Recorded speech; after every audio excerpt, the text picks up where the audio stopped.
Have you ever walked into a room and felt like you were wearing a cloak of invisibility? You're standing right there, but people's eyes slide right past you as if you're just another piece of furniture. You try to contribute to the conversation, but you're talked over. You try to make a point, but it vanishes into the noise. It's a gut-wrenching feeling, not because you're shy, but because you feel like your social frequency is set to mute. You start to wonder if there's a secret club you weren't invited to, or a manual on how to be that person, the one who commands the room without saying a single word. What if I told you that being ignored isn't a personality flaw, it's a signal issue? Right now, your brain is broadcasting a low-status frequency that tells everyone else it's okay to overlook you. But there is a way to flip that switch. There is a way to reclaim what the internet calls main character energy, not by being loud or obnoxious, but by mastering the hidden science of presence. In the next few minutes, I'm going to show you 5 neurological shifts that will fundamentally change the way the world reacts to you. By the end of this video, you won't just be seen, you will be felt. Let's start with the biggest lie you've ever been told about confidence, the idea that you need to act confident. This is the confidence paradox. When you try to act confident, you're actually signaling to everyone's subconscious that you feel inadequate. The human brain is a highly evolved BS detector. We have these things called mirror neurons, brain cells that fire when we observe someone else's actions or emotions. If you are internally anxious, but externally trying to power pose, those mirror neurons pick up on the friction. People won't know why, but they'll feel a sense of cringe or distrust around you. To fix this, we have to stop focusing on performing and start focusing on aura. In the digital age, we talk about aura as this mysterious glow, but scientifically, it's just your internal state versus your external signal. The most magnetic people in the world, the Keanu Reeves or the tech moguls who command billions, aren't trying. They operate from a place of calculated stillness. They don't seek approval. They provide a reality for others to step into. When you stop looking for the right thing to do and start occupying your own space, your signal shifts from mute to high definition.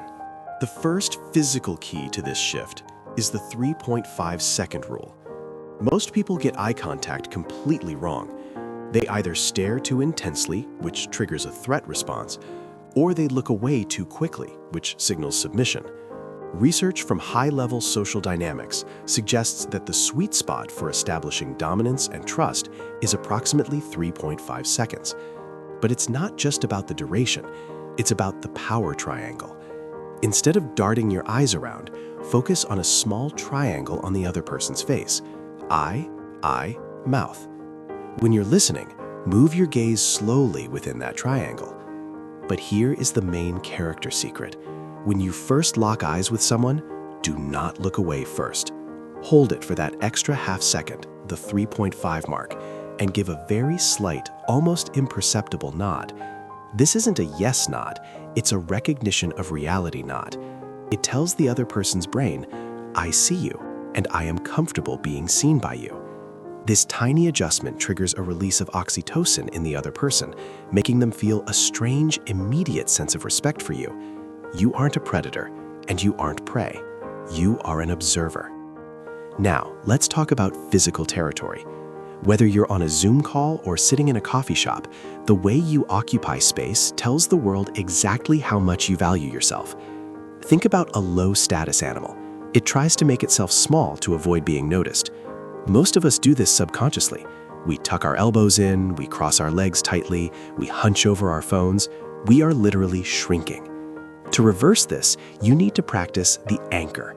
Imagine your body is a heavy object that is difficult to move. When you sit, don't just sit on the edge of the chair, occupy the full depth of it. If you're on a video call, don't be a floating head. Show your shoulders and your hands. Expand your physical footprint. This isn't about being alpha or aggressive. It's about non-reactive expansion. When you take up space, you are signaling that you are not threatened by your environment. You are the anchor in the room. When others are fidgeting or shifting their weight, you remain still. This stillness is magnetic. In a world of constant motion and anxiety, the person who is the most still is the person who holds the most power. If you're finding this helpful so far, Do me a quick favor and hit that like button. It tells the algorithm that this kind of deep dive into social psychology is valuable, and it helps me keep creating these guides for you. Moving on to the most underrated tool in your arsenal, your voice. We live in a world of uptalk. Have you noticed how many people end their sentences with a rising inflection? It makes every statement sound like a question. I think we should do this. My name is John. It's a subtle plea for approval. It's a please don't be mad at me frequency. If you want people to treat you differently, you must master down talk. This is a technique used by top-tier negotiators and leaders. You simply lower the pitch of your voice at the end of a sentence. Instead of saying, I have an idea, you say, I have an idea. The period at the end of that sentence is heavy. It carries weight. It suggests that what you have said is a fact, not a suggestion. Combine this with the power pause. Most people are terrified of silence. They feel the need to fill every gap with or like. They're afraid that if they stop talking, they'll lose the floor. But the truth is the opposite. The person who is comfortable with silence is the person who controls the clock. Next time you make a point, stop. Count to 2 in your head. Look them in the eye. Let your words breathe. The silence will create a vacuum, and the other person will instinctively lean in to fill it, giving you the ultimate position of influence. This leads us to the fidgeting mastery. High-status individuals are incredibly efficient with their movements. Watch a video of a world leader or a top-tier actor in an interview. They don't touch their face every 5 seconds. They don't adjust their glasses constantly. They don't bounce their leg. Every movement they make is intentional. Every time you fidget, you are leaking energy. You are telling the world that you are uncomfortable in your own skin. I want to give you a stone status exercise. For the next 60 seconds of a conversation, try to remain perfectly still from the neck down. Only move your mouth to speak and your eyes to engage. It will feel incredibly awkward at first, almost like you're a statue. But the effect it has on the person you're talking to is profound. They will perceive you as incredibly grounded, calm, and powerful. You become a social pillar. While everyone else is vibrating with the nervous energy of the digital age, you are the calm in the center of the storm. But here is the twist. True aura isn't about being a cold, perfect machine. In fact, being too perfect makes people uneasy. This is where strategic vulnerability comes in. In American culture specifically, we value assertive authenticity. This means being strong enough to admit a flaw or a mistake without being self-deprecating. There's a huge difference between saying, I'm so sorry, I'm such an idiot, I messed up, and saying, that was my mistake, let's fix it. The first one is a plea for pity. The second is a demonstration of extreme ownership. When you can own your awkwardness or your errors with a sense of main character calm, you become untouchable. It shows that your self-worth isn't tied to being perfect, it's tied to being real. We've covered a lot: the 3.5-second eye contact, the anchor, down talking, the power pause, and stone status. But none of this matters if you don't apply it. Knowledge without action is just mental masturbation. You need to move this from your head into your nervous system.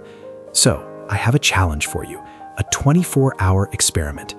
Tomorrow, from the moment you wake up, I want you to pick just one person. It could be the barista at the coffee shop, a colleague you usually ignore, or even a stranger in the elevator. Use the 3.5-second rule. Hold the gaze, give that tiny nod of recognition, and use down talk when you say thank you or good morning. Notice the shift in their eyes. Notice how they stop what they're doing and actually look at you. Notice how the social shadow starts to disappear. You aren't changing who you are. You aren't faking a new personality. You are simply removing the filters that have been holding your true presence back.